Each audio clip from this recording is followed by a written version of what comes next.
Hey, Rob Valley here. So, I'm going to draw a sort of parallel with morality here. Let's say I've got two objects, all right? Um, Two different objects, and someone asks, which object is better? Okay, what would you say? You'd say to them, what do you mean by better? Better in what way, right? And if they go, well, no, just better, there must be a way in deciding which one is better. You go, well, that doesn't mean anything. Better in what respect? You know, that could mean anything. In some ways, one thing's better. In some ways, the other one would be better. It depends what you're trying to do, what you're trying to achieve with the object. There's just no answer to it. The question doesn't make any sense. And if the question doesn't make any sense, then it can't have an answer. Or if there is an answer, let's just say there is an answer, okay? And the scientific answer is object A is better than object B. What does that mean? What use is that? See, the thing is, if that is a scientific fact that object A is better than object B, I wouldn't care about it, and I don't know why anyone would. Because when it comes down to it, we're going to use those objects in a certain way, and then when we decide which one's better, it's going to depend on the situation.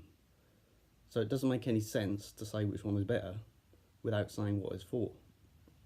The same thing could be said of a system, you know.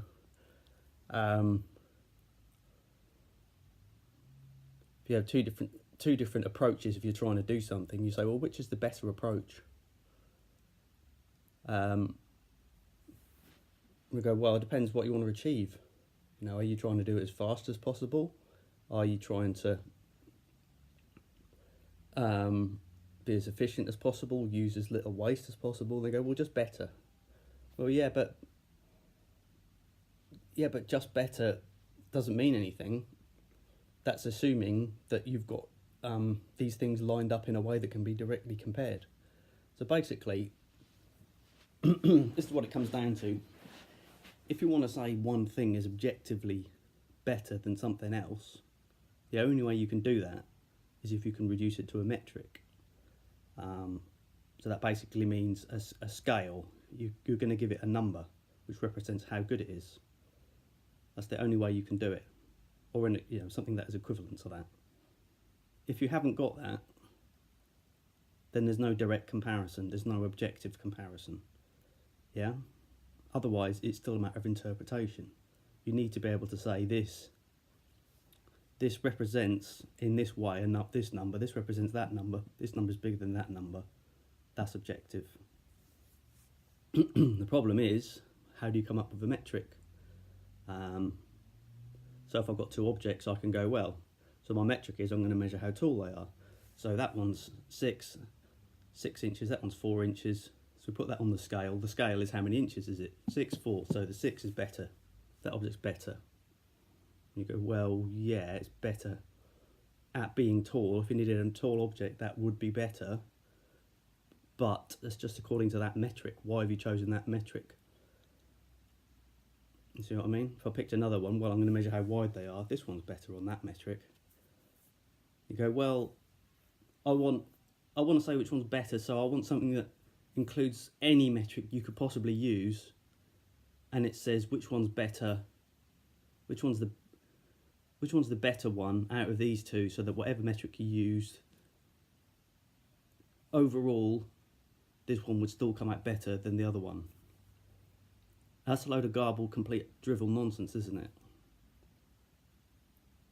You know, at best, this would be some incredibly convoluted, vague average of every possible way you could assess one object and every other possible way you could assess it, the other object, and how you could compare them, and then you somehow come up with an average. And considering every way you can compare them the opposite way, I've got a feeling the average is going to be 0 anyway. But even if such an average or an overall fact existed, what use would it be? In any given situation, you wouldn't refer to this average. You'd say, right, what are we trying to do with these objects? You know, I need something tall to stick under this door. You go, well, actually, object A is factually better, so you could take that. I go, well, no, but it's smaller. No, I need something tall. You go, well, this is factually better. A is factually better. You'd say, I don't care. I don't care. That doesn't mean anything. So, you know, that's the same with morality.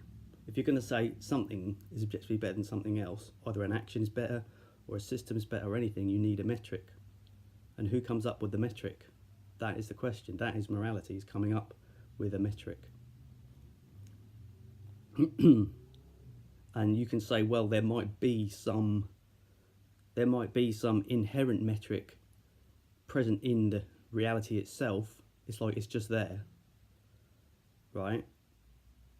But that's two questions. It's like, one, what are you talking about? Really, why would you think that? What does that even mean? And two, why would you care about it? If it's inherent in reality, it could be absolutely anything. Why you consider it would even consider humans especially important, I don't know. It could consider anything important, about what you should do or whatever.